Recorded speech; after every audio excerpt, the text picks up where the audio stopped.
ಪ್ರೀತಿಯ ಮಕ್ಕಳೇ, ಇಂದು ನಾವು 4ನೇ ತರಗತಿಯ ವಿಷಯ ಗಣಿತ ಅಧ್ಯಾಯ 10 ಹಣದ ಸಂಕಲನ ಮತ್ತು ವ್ಯವಕಲನ ಎಂಬ ವಿಷಯದ ಬಗ್ಗೆ ನಾವು ತಿಳಿದುಕೊಳ್ಳೋಣ.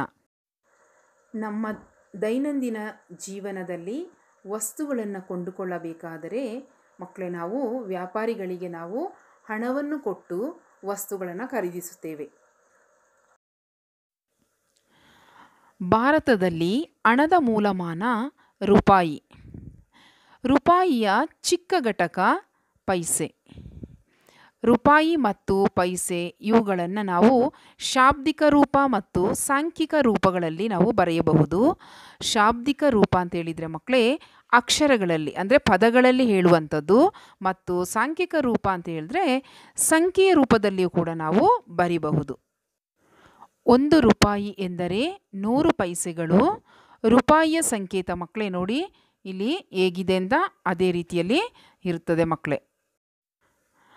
ನಾವೀಗ ಹಣದ ಸಂಕಲನದ ಬಗ್ಗೆ ನಾವು ತಿಳ್ಕೊಳ್ಳೋಣ ಮಕ್ಕಳೇ.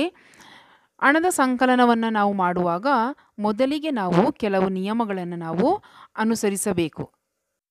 ಹಣದ ಸಂಕಲನ ಮಾಡುವಾಗ 1 ಪೈಸೆಯನ್ನು ನಾವು ಪೈಸೆಯ ಅಂಕಣದಲ್ಲೇ ಪೈಸೆಯನ್ನು ಬರಿಬೇಕು.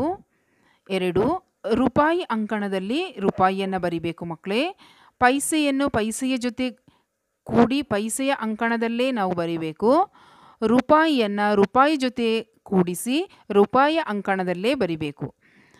5 ಪೈಸೆಯನ್ನು ಪೈಸೆಯ ಜೊತೆಗೆ ನಾವು ಕೂಡಿದಾಗ ಮೊತ್ತ 100 ಪೈಸೆ ಅಥವಾ ಅದಕ್ಕಿಂತ ಹೆಚ್ಚಿದಾಗ ಅದನ್ನು ರೂಪಾಯಿಗೆ ಪರಿವರ್ತಿಸಿ ಸಂಖ್ಯೆಗಳ ಸಂಕಲನದಂತೆ ಹಣದ ಸಂಕಲನವನ್ನು ನಾವು ಮಾಡಬೇಕು ಮಕ್ಕಳೇ. ಈಗ ನಾವು ಹಣದ ಸಂಕಲನದ ಒಂದು ಲೆಕ್ಕವನ್ನು ನಾವು ಮಾಡೋಣ ಮಕ್ಕಳೇ. ನೋಡಿ, ಉದಾಹರಣೆಗೆ ಒಂದು ಲೆಕ್ಕವನ್ನು ನಾನು ಮಾಡ್ತಾ ಇದ್ದೀನಿ. ರೂಪಾಯಿ 85 ರೂಪಾಯಿ 60 ಪೈಸೆಗೆ ರೂಪಾಯಿ 125 ರೂಪಾಯಿ 90 ಪೈಸೆಯನ್ನು ಕೂಡು. ಯಾವ ರೀತಿಯಲ್ಲಿ ನಾವು ಕೂಡಬೇಕೀಗ? ಈಗ ಹಣದ ಸಂಕಲನದ ನಿಯಮಗಳನ್ನು ನಾವು ಪಾಲಿಸಿಕೊಂಡು ಅದು ಯಾವ ರೀತಿ ಮಾಡಬೇಕು ಅಂತೇಳಿ ನೋಡಿ. ನಾವೀಗ ರೂಪಾಯಿ, ಇಲ್ಲಿ ಒಂದು ಕೋಷ್ಟಕ ಇದೆ, ಅಲ್ಲಿ ರೂಪಾಯಿ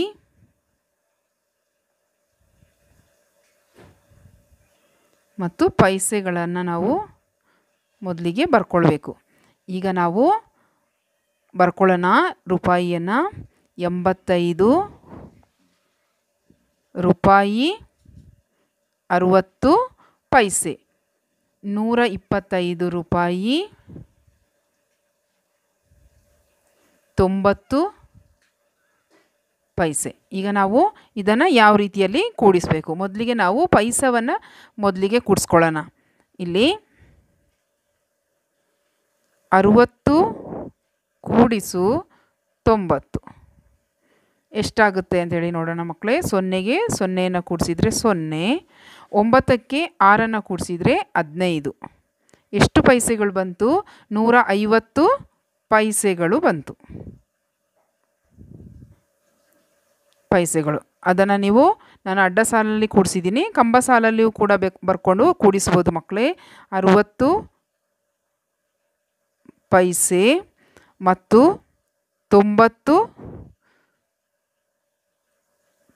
ಪೈಸೆ ಕೂಡಿದರೆ ನಮಗೆ 0 ಕೂಡಿಸಿದರೆ ಆಮೇಲೆ 9ಕ್ಕೆ 6 ಕೂಡಿಸಿದರೆ 150 ಪೈಸೆಗಳು.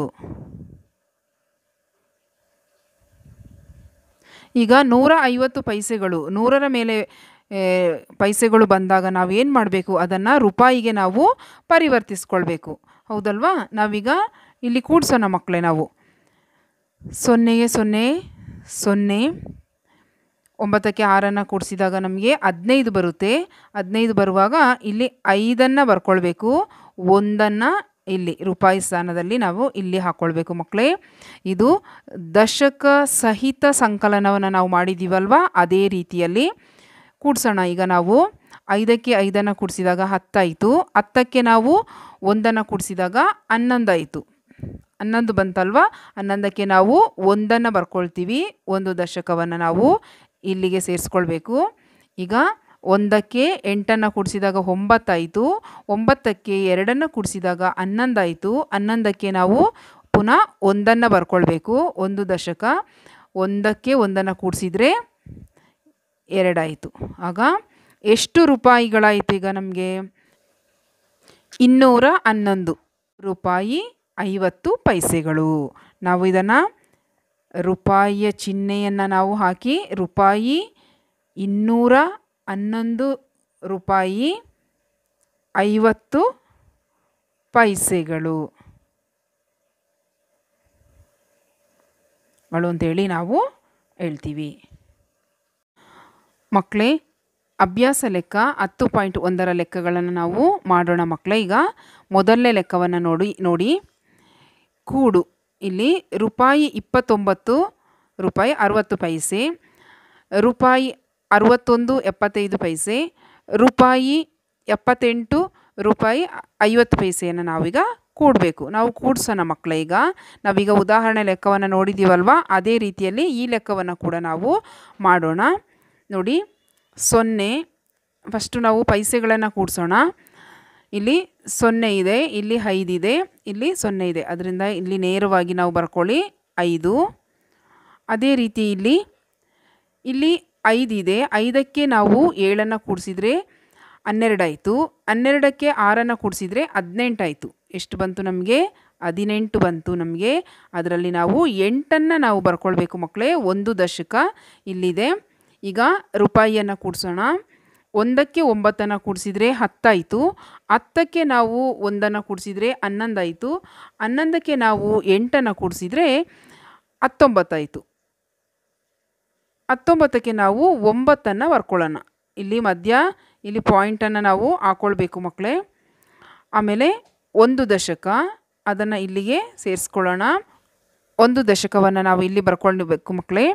ಇಲ್ಲಿ 1ಕ್ಕೆ ನಾವು 2 ಕೂಡಿಸಿದರೆ 3 ಆಯಿತು. 3ಕ್ಕೆ ನಾವು 6 ಕೂಡಿಸಿದರೆ 9 ಆಯಿತು. 9ಕ್ಕೆ ನಾವು 7 ಕೂಡಿಸಿದರೆ 16 ಆಯಿತು. 16 ನಾವು ಬರ್ಕೊಳ್ಬೇಕು. ಆಗ ಒಟ್ಟು ಎಷ್ಟಾಯಿತು? ರೂಪಾಯಿ ಚಿಹ್ನೆಯನ್ನು ಹಾಕಬೇಕು ಮಕ್ಕಳೇ. 169 ರೂಪಾಯಿ 85 ಪೈಸೆಗಳು ಆಯಿತು. ಅದೇ ರೀತಿ ನಾವು ಎರಡನೇ ಲೆಕ್ಕವನ್ನು ನಾವೀಗ ನೋಡೋಣ ಮಕ್ಕಳೇ. ಇದು ಕೂಡ ಸುಲಭ ಇದೆ. ಮೊದಲಿಗೆ ಪೈಸವನ್ನು ಕೂಡಿಸ್ಕೊಳ್ಳೋಣ. ಇಲ್ಲಿ ನೋಡಿ, ರೂಪಾಯಿ 50 ರೂಪಾಯಿ 50 ಪೈಸೆ, ರೂಪಾಯಿ 19 ರೂಪಾಯಿ ಇಲ್ಲಿ 0 ಪೈಸೆಗಳು, ರೂಪಾಯಿ 44 ರೂಪಾಯಿ 50 ಪೈಸೆ. ಇದನ್ನು ನಾವು ಕೂಡಿಸೋಣ. ನೋಡಿ, ಇಲ್ಲಿ ಎಲ್ಲವೂ 0 ಇದೆ, ಅದರಿಂದ ನಾವು 0ಯನ್ನು ಬರ್ಕೊಳ್ಳೋಣ. ಇಲ್ಲಿ 5ಕ್ಕೆ 5 ಕೂಡಿಸಿದರೆ 10 ಆಯಿತು ಅಲ್ವಾ? 10 ಆಯಿತು. 10ಕ್ಕೆ ನಾವು ಏನು ಮಾಡಬೇಕು? ಇಲ್ಲಿ 0ಯನ್ನು ಹಾಕ್ಕೊಳ್ಬೇಕು.